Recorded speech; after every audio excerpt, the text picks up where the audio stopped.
Hello and welcome back to another online lecture. This lecture is for class 10th. We were learning coordinate geometry.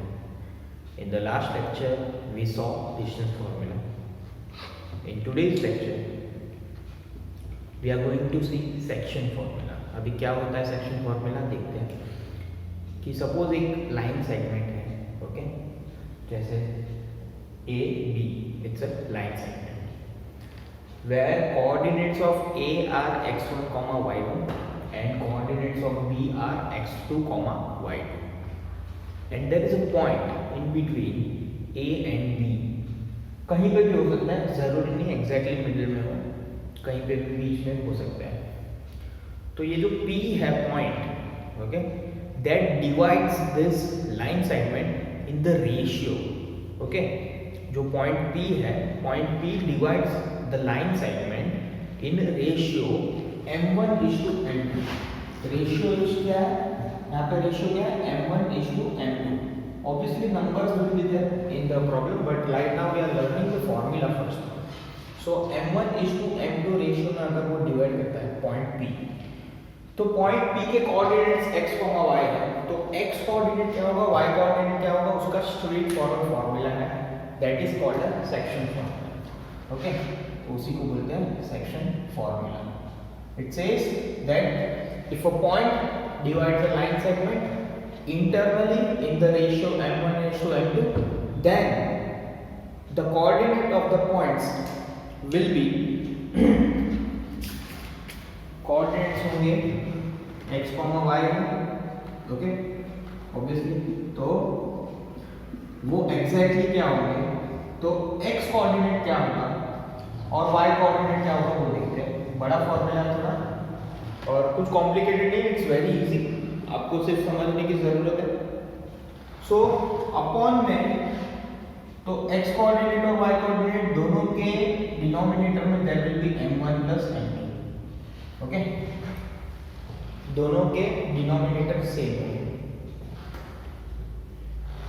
m1 के साथ ऊपर numerator में ये x coordinate की बात कर रहे हैं, तो इसके अंदर only x coordinate will be included.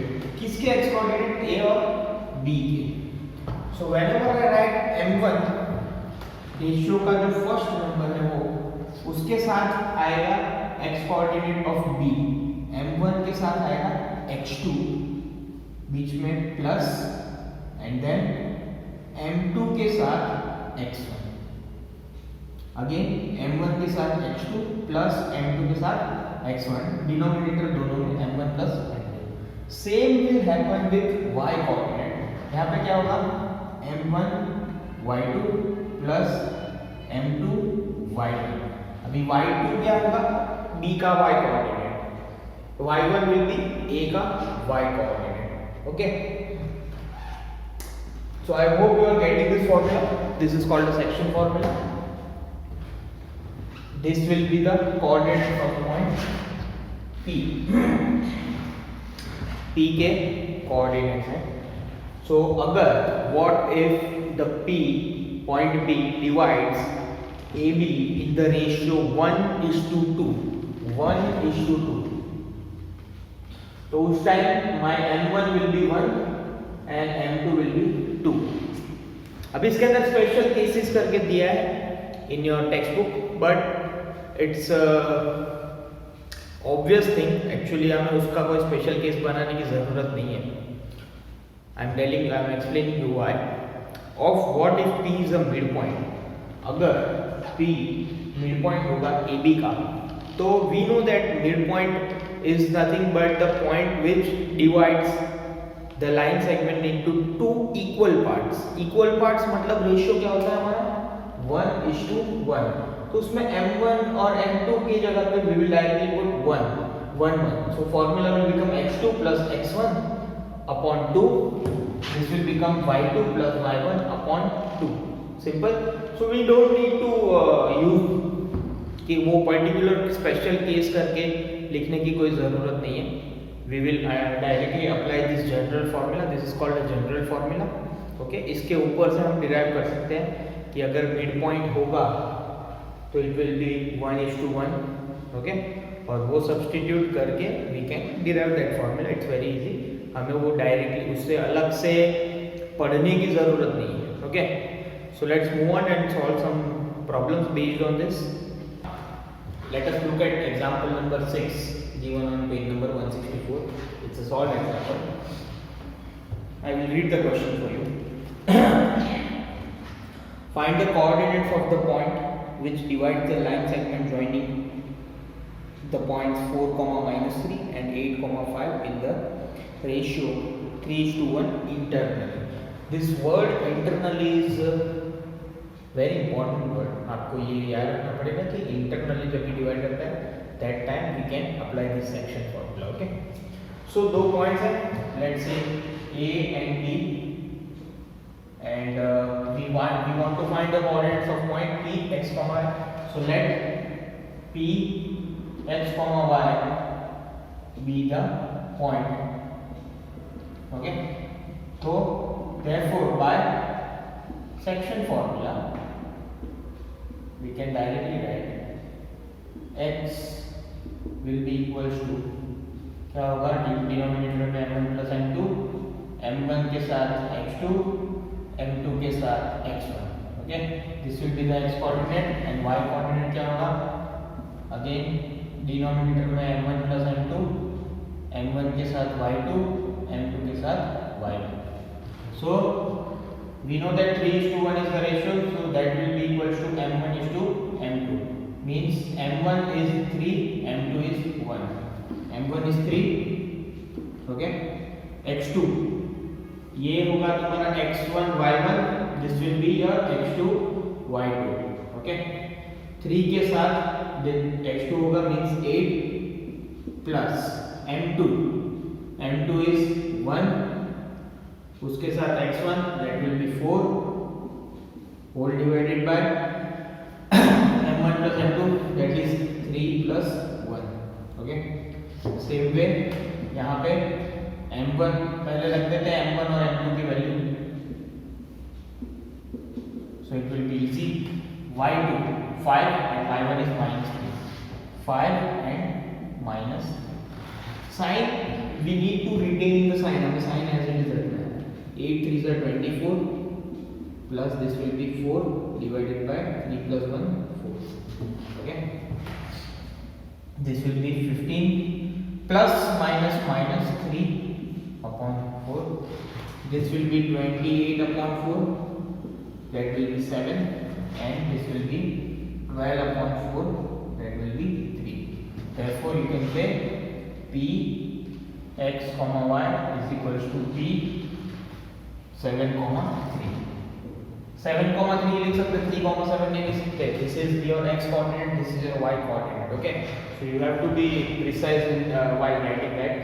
So x comma y means 7,3. Okay, that's it. Let's move on to our next question.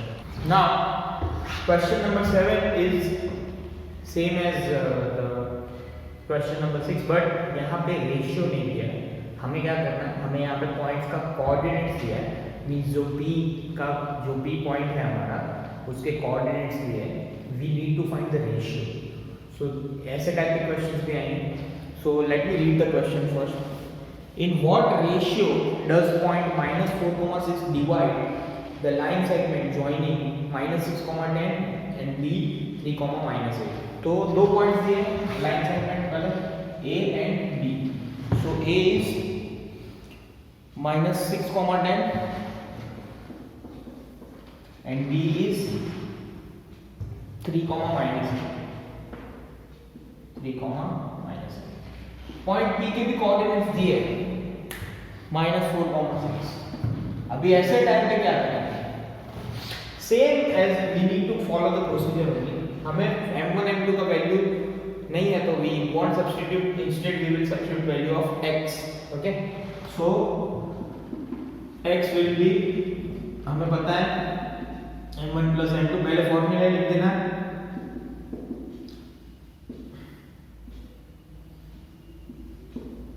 Sorry x1, this will be your x1 y1, this will be your x2 y2. Okay, and this will be your x comma y.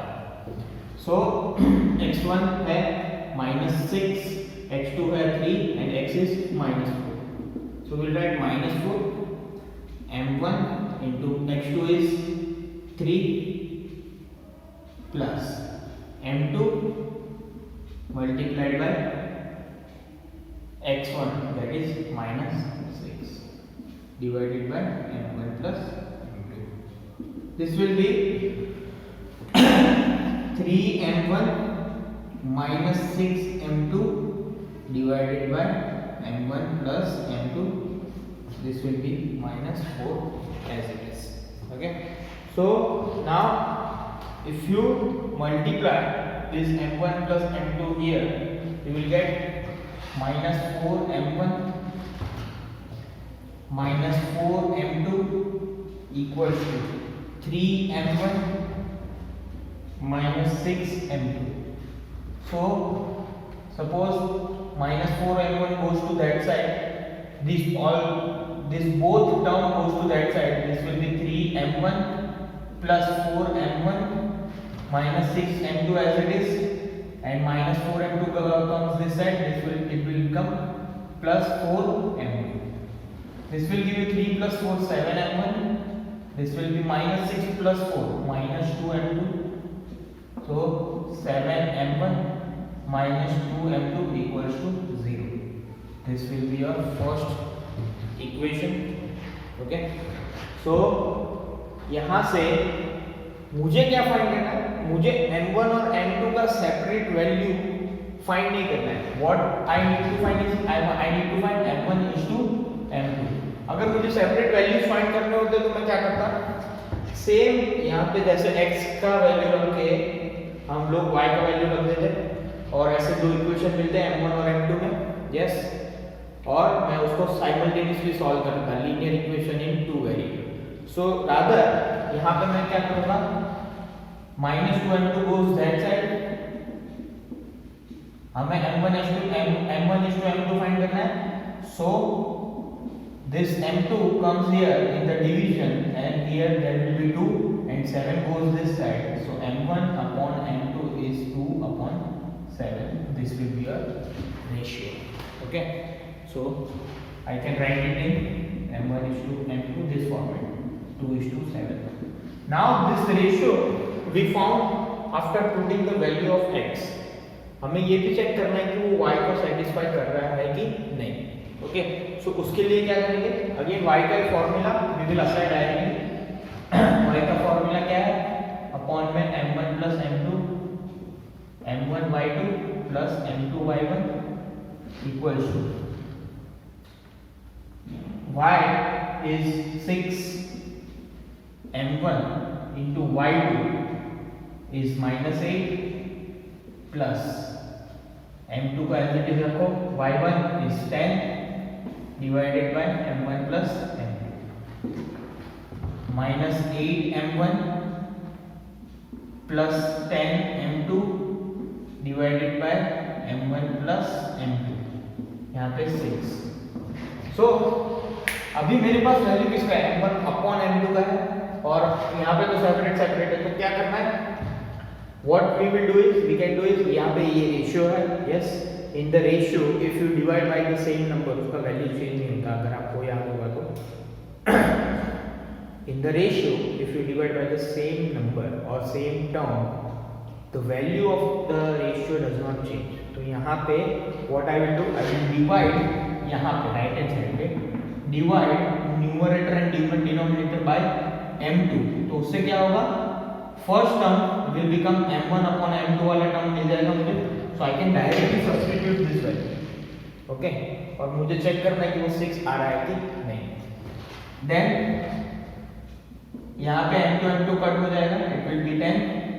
Same will happen here. यहाँ पे m2 upon m2 will be 1 minus 8.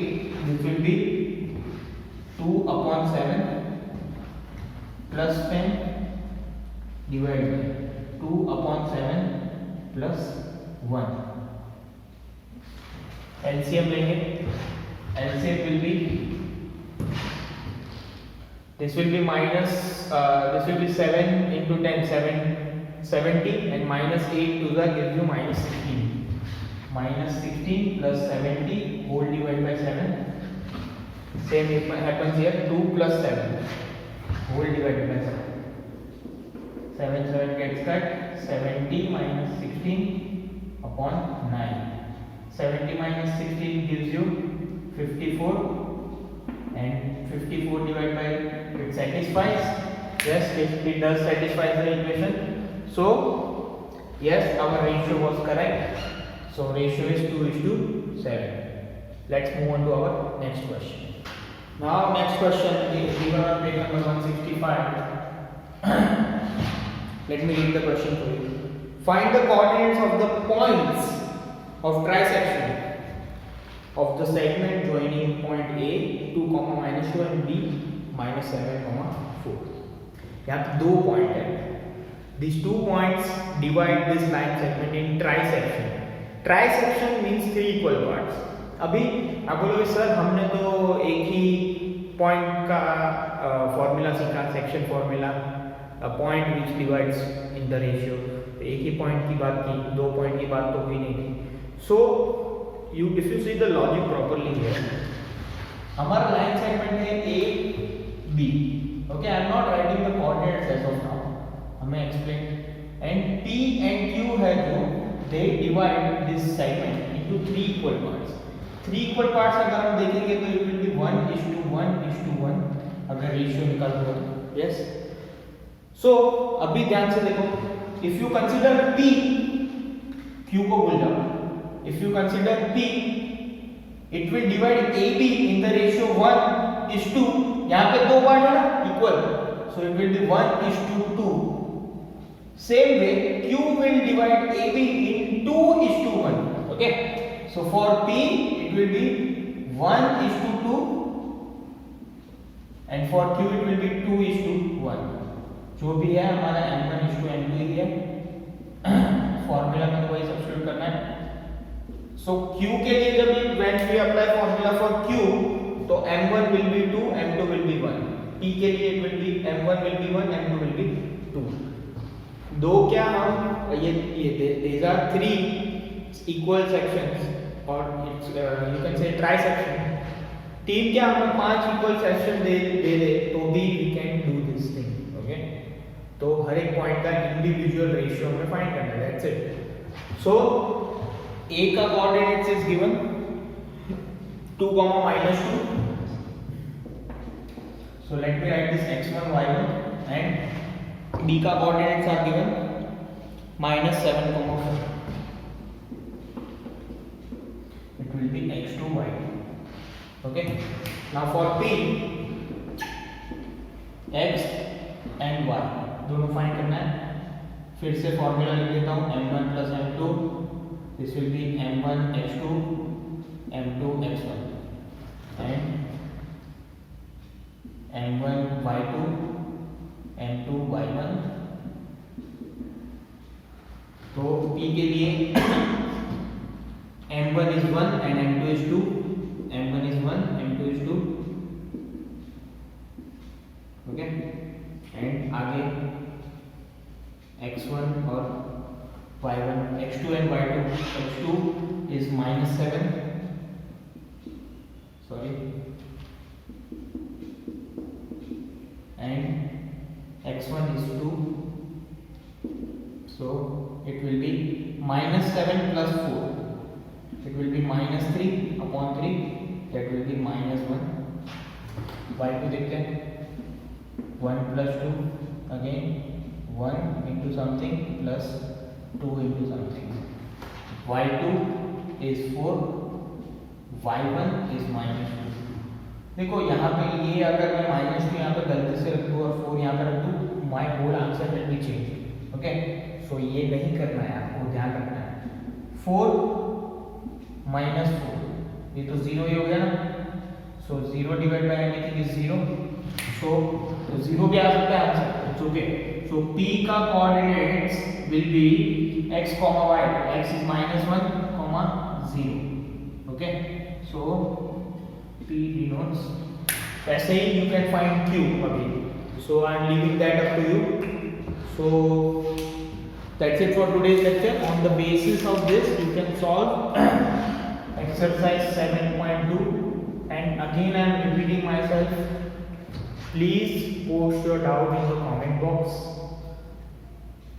जो भी question number में doubt है, please post it in the comment box by today evening itself, so that क्या होगा कि next lecture जब भी बनेगा, so I can solve that doubt in the lecture itself. So आपको मुझे पर्सनली आके नहीं सिखाना पड़ेगा. So please keep this in mind. Solve this exercise 7.2. Also, the homework for today is not only 7.2. Whatever we did in this lecture, whatever problems we solved in this lecture, we discussed the formula, then we solve these problems. You have to write down everything in your notebook and then solve exercise 7.2. That will be the homework, total homework for the today's lecture. We will meet in the next lecture, okay? And with exercise 7.3 of course. So till then, stay home, stay safe. Thank you.